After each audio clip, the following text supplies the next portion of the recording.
Paramount, whoever Lady Dace is. Weren't you just... Okay, whatever. This has dragged on too long. It's an insult to King Endrin's memory.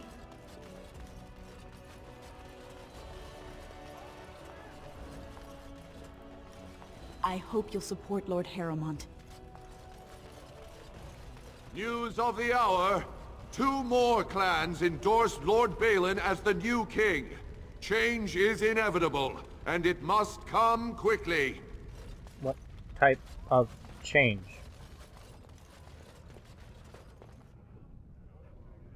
What? So, how is it the dwarves have a king? I thought they voted on everything, or something like that.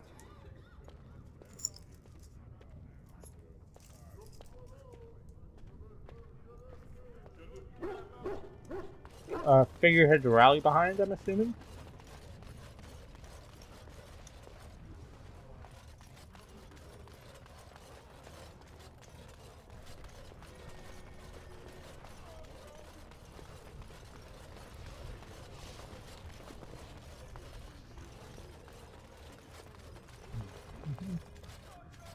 I'll go into the shaper.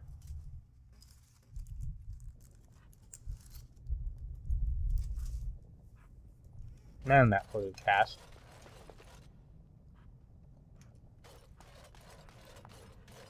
Thief! Who would dare take from the memories? Warden, I'm outraged. A thief in the Shaperate. What have we been reduced to?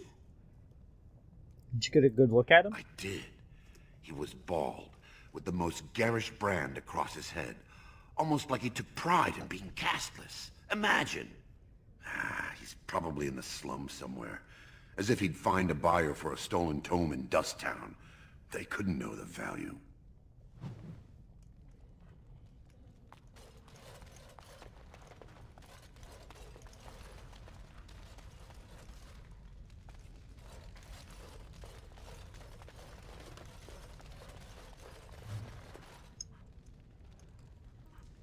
Oh, pardon me.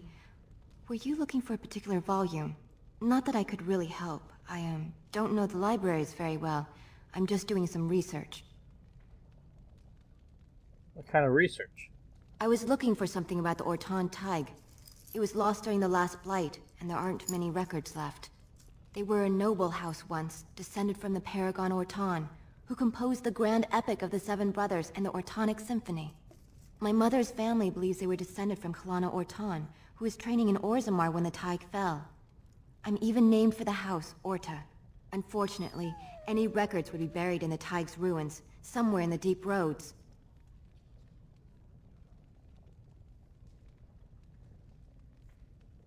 I could try to find them. You're from the surface. What do you know about fighting Darkspawn? There aren't even any expeditions planned until they settle this election. Otherwise, you need special permission from the Assembly, or some great lord. I'm a Grey Warden. A Grey Warden? Mother always said that if anyone could find the Tig, it was the Wardens. I hear Prince Balin and Lord Harrowmont have both been sending out small teams these days. Yes, if you can find the Tig in any records, that could do it. That could prove I'm a noble. If you could. Maybe now that you're looking. It's almost too much to hope.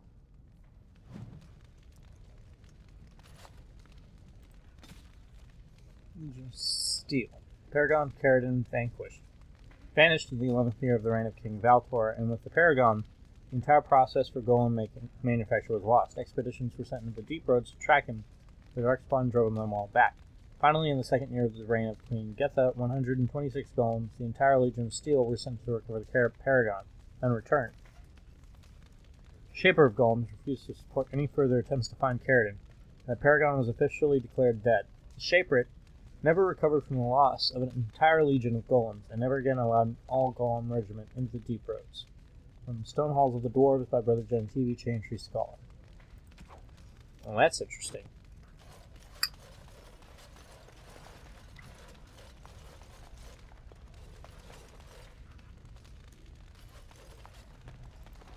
When I last walked this hall, Endrin was king and Orzammar was at peace.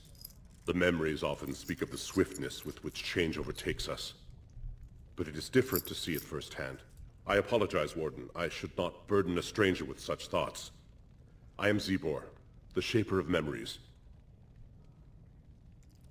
How do you know who I am? The Grey Warden's visit has been recorded in the Memories, along with all who accompany you. Let's talk about Orzammar, Lord Shaper. Ask, and I shall do my best to answer.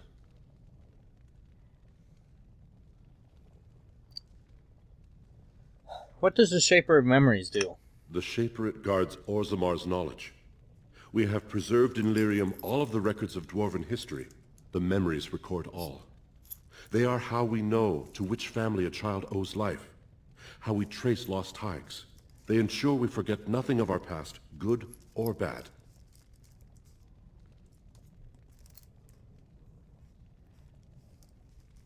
Well, I'm sorry to disturb you. Goodbye. Your presence here has been recorded in the Memories. I wish I knew what significance it has.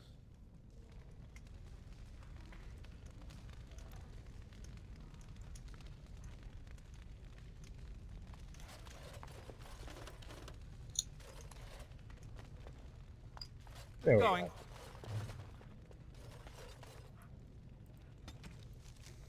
There isn't a dwarf alive who remembers the deep roads as they once were.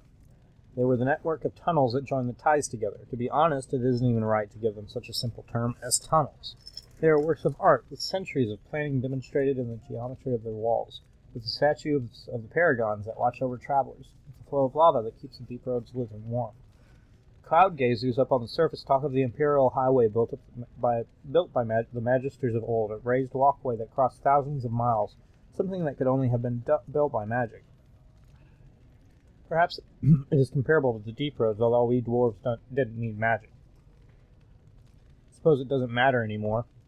The Darkspawn rule the deep roads now. When Orzammar sealed off the entrances to the deep roads, abandoning everything that lay out there, we handed over the kingdom that was to those black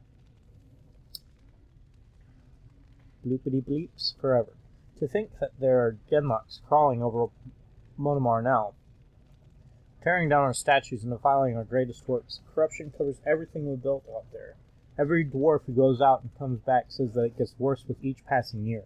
Foulness spread a little further, and the cloud gazers think the Darkspawn are gone just because they aren't spilling out onto the surface? One day, when Orzammar is gone for good, they'll find out differently. Those Darkspawn won't have anywhere else to go but up, and they'll do it. Surface folk will have themselves a blight that will never end. Transcript of a conversation with a member of the Dwarven Mining Cast. 930 blessed. Or 890 blessed. Boopity boop.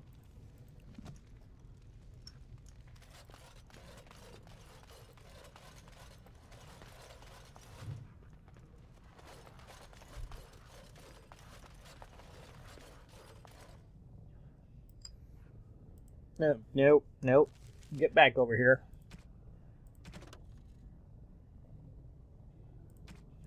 I once served a human some nug, and he proclaimed that it was like eating an unholy union of pork and hare.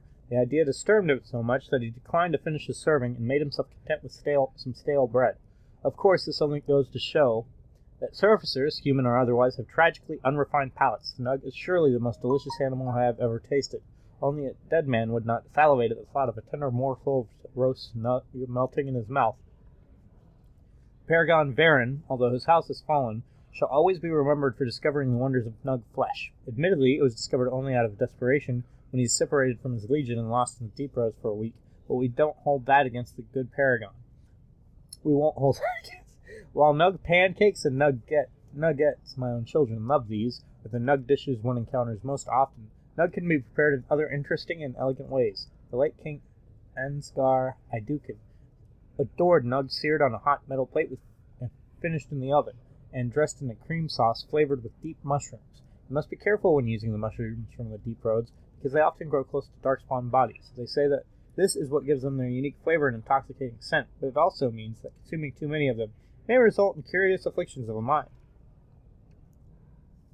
From in Plays of the Humble Nug by Bragan Tolban, honored chef of House Idukin, the House Idukin. Boobity-boobity. How many books can we read today? All the books. Give me the book. Orzammar Politics. I don't really want to read about Orzammar politics. As dangerous as it is to mistake a dwarf caste, it is far more deadly to mistake his alliances among the noble houses of Orzammar. Every one of the cities is allied with someone, whether by blood or by word. The nobles do not engage directly in commerce themselves, as that is the domain of the merchant caste, but they do serve as patrons. They invest in shops or in artisans' work, and in turn reap a share of the profits as well as a measure of the credit. Merchants and warriors alike benefit from the service of a prestigious patron. The relative power of each house is ever-changing. It is usually safe to assume that whichever noble house holds the throne is at the top of the heap. Below that, things grow into a tangled mess. Houses ally with one another by marriage. They earn rank and prestige when combatants loyal to them or from their own bloodlines. When provings, they earn it. When artisans they patronize become sought after or well regarded, or when the merchants they invest in become successful. The degrees of power that these achievements confer is so murky, even the dwarves, that it isn't unusual for nobles to challenge each other to provings over whose smith forges better belt buckles, or whose smith forges better belt buckles, or whose servants have the best manners. Nor is it out of the ordinary to find two merchants arguing over whose noble patron has won the most claim, for the rank of the patron is the rank of the client. Nowhere is this more apparent than in the assembly, where the deshers, representatives of each noble house, meet.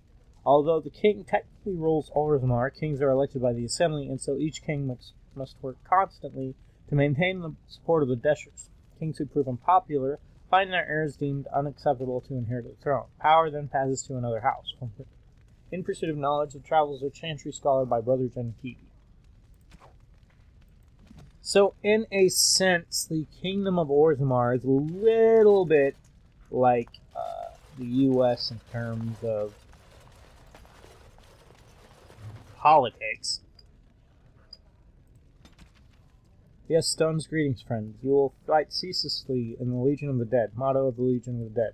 Legion accepts all. So I was told by one of the legionnaires himself, a dwarf who waited quietly at the entrance to the deep road for the rest of his unit to assemble.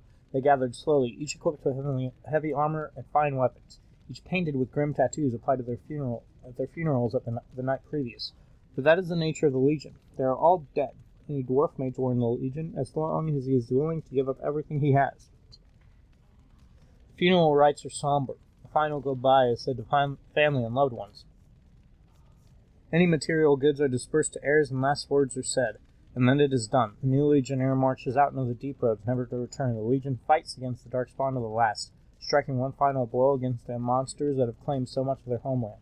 Many join the Legion to clear the slate. Criminals join to avoid punishment. Dishonored join so that their houses and families need not suffer on their behalf. Excuse me.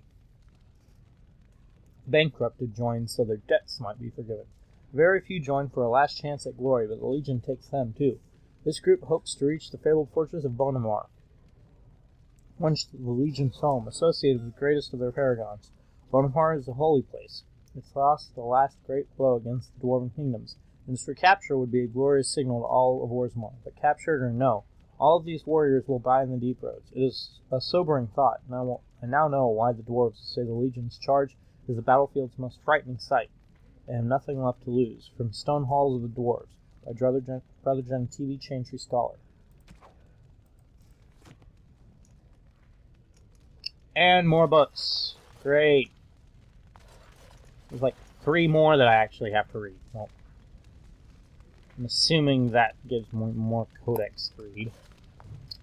Dwarven Faith. The Chant of Light is almost never heard in the halls of Orzammar. This is hardly surprising, for unlike the elves, who were literally abandoned by their gods, or the Devinters, who worship dragons, the dwarves have no gods at all. Even the concept of worship is foreign in Orzammar. Instead, the dwarves seem to venerate the stone, a name they give to the earth itself. This seems practical for people living underground, if perhaps a bit unimaginative. For guidance in spiritual matters, they turn to their ancestors. These ancestors, who are said to have returned to the stone, communicate their wishes to the living via brutal trials by combat called provings. The ancestors' collective wisdom is maintained by the Shaperate, which can apparently store records in Lyrium itself. Set above the ancestors, above even kings, are the paragons, dwarves who have achieved such greatness that they are elevated almost to godhood. These are the great figures holding up the hallway that leads from the surface, the first glimpse of Orzammar that outsiders see. from In Pursuit of Knowledge, The Travels of a Chantry Scholar by Brother Genevieve.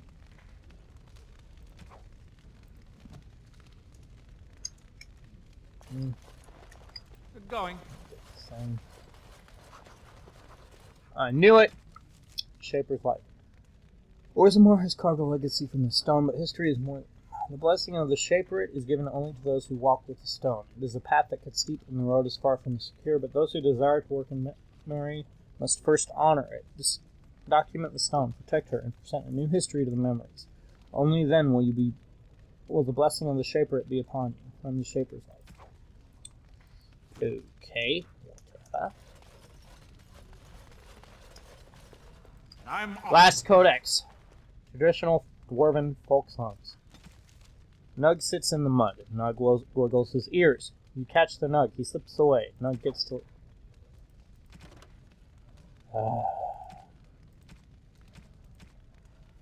Nug gets to live another day. Nug sits in the mud. Nug wiggles his toes. You hook the Nug. He slips away. Now the Nug runs off to play. Nug sits in the mud.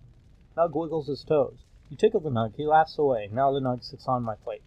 Nug pancakes a well-loved dwarven nursery rhyme. Oh my word, that is brutal. Now then. Allow me. I could do that for you. That's a gift.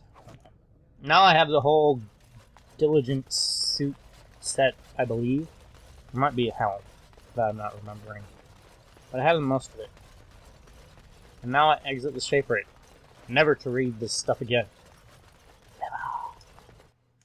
However, I do need to find a list of the stuff that they duplicate over into Dragon Age 2, because a lot of the codex in that is a repeat of what you read in this one.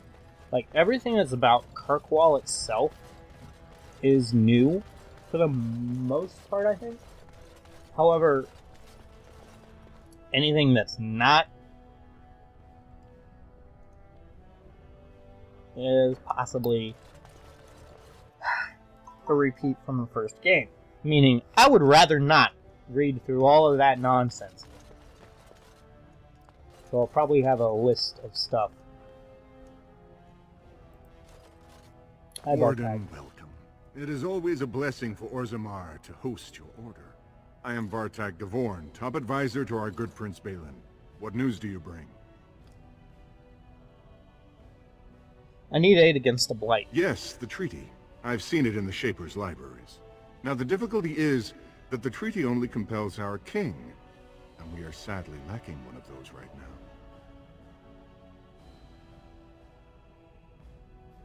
Is there some way I could...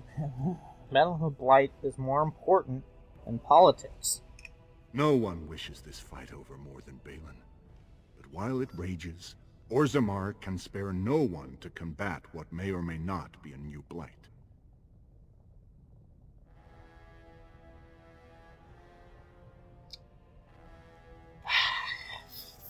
Are you implying a Grey Warden wouldn't recognize a Blight? I believe you. But what are we to do? If Balin followed his heart and sent his men to aid you, Harrowmont would steal his throne. We would defeat the Blight and return to find our homeland devastated by an incompetent tyrant. And if you don't fight, your homeland gets destroyed! Perhaps you could prove to Prince Balin your intentions are just. If you show you owe Harrowmont no fealty, I'm sure Balin would help you. Harrowmont has engaged in a campaign of bribery and coercion to ensure that every house serves him. But if a neutral party, a stranger, were to approach certain key members, perhaps with irrefutable evidence of Harrowmont's deception... Irrefutable evidence? Which I suppose you have? I'm certain my Lord Prince would show his gratitude. What kind of evidence? Harrowmont promised the same portion of his estate to two different Deshers, Lady Dace and Lord Helmy. Harrowmont can't possibly grant it to both of them, but they won't find out until after the vote is cast. I have copies of the promissory notes Harrowmont gave each of them. Once they see those, they should both reconsider their votes.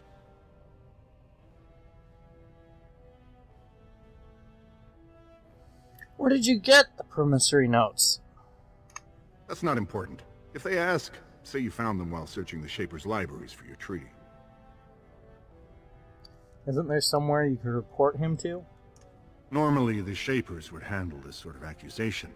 They are the scholars who manage our laws, histories, and genealogies. They are the final arbiters of all disputes in Orzammar. Unfortunately, the Shaper of Memories is the most important among them, and his grandfather was Lord Haramont's aunt's first cousin. Obviously, we cannot expect him to offer an unbiased opinion.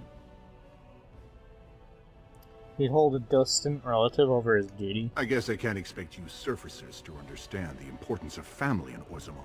A family? The Shaper is biased, and if you want Prince Balin's help, you'll have to show where your loyalties lie. Will you do it?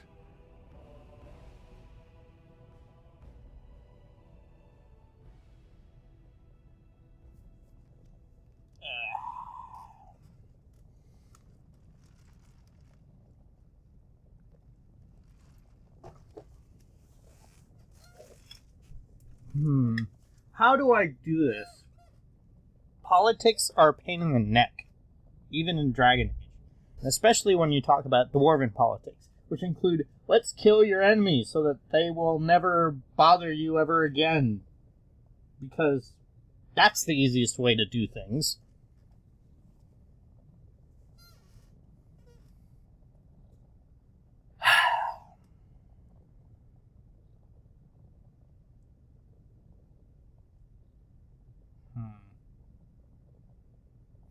The problem here is that Hector has no way to be sure.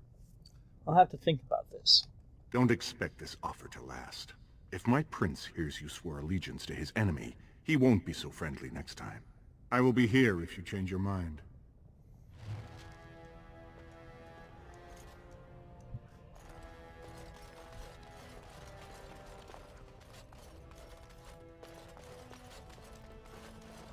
The assembly is in session. Enter quietly if you wish to observe. Your mind has gone to dust if you think we would pass such a writ. Half our houses would go broke without the service trade. The proposal is only effective until we have a king to ensure we are respected by the surfacers. Leaving you conveniently positioned to take over all contracts. I'll see your head on a pike first. Deshers, lords and ladies of the assembly. I've already doubled the guard to prevent violence. Must I summon more? Steward Bandalore, Balin's sympathizers are tying our hands with trivialities. They may as well open us to the sky. I suggest we put the matter to a vote. And I suggest you have a taste of my family's mace. Enough! The assembly is in recess until the members can regain control of their emotions.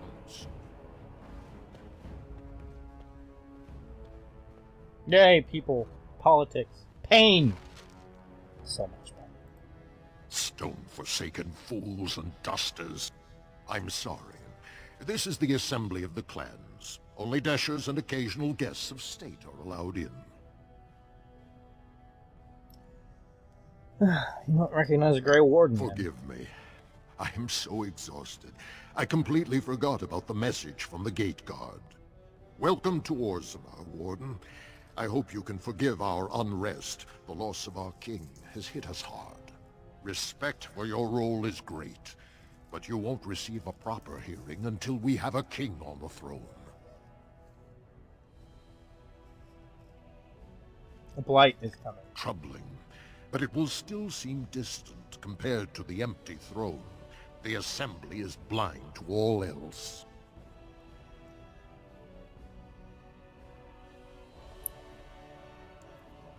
Is there any way I can break this stalemate? I must admit, Warden, I am at a loss myself.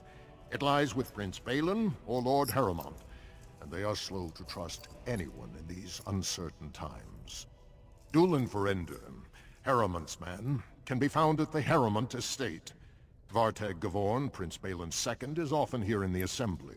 I only wish there was more I could do for you.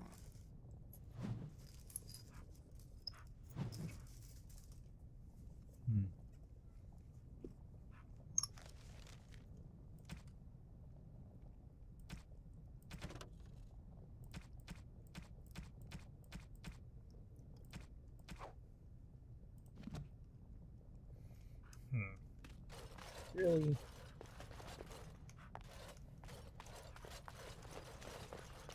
Basically, what it comes down to is,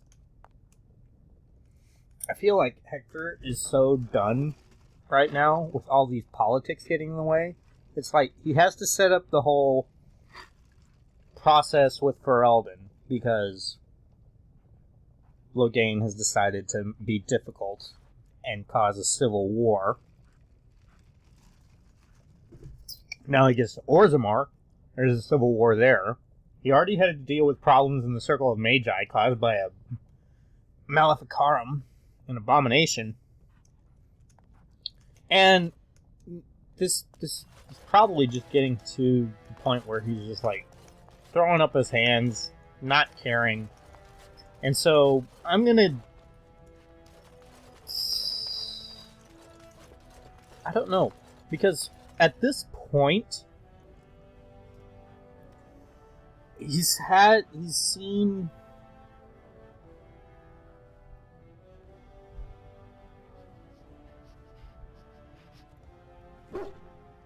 Okay.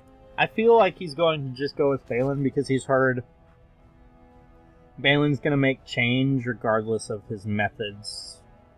And at this point, he's got the ball rolling with Balin's man anyway. It's just a matter of get this thing over and done with so that he can get back to dealing with the Blight. At least that's the logic that I'm kind of going with. Because I don't know.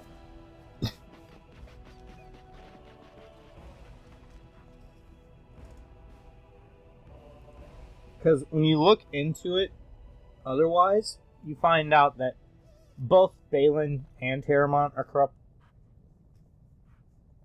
And Balin is responsible for the death of Trian. Excuse me. The death of Trian, the first prince.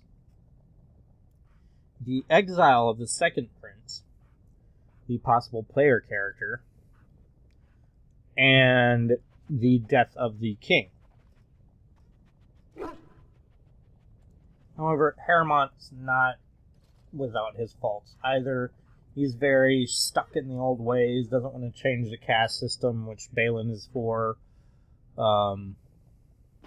which the caste system is really messed up. Keeping people in the mud as opposed to giving them some chance of changing their station. Because they think, oh, they're born to casteless, they are casteless, they have no worth mentality. So, yeah. This might be the wrong way to go, but I feel like with this character also being an elf, it's also a whole...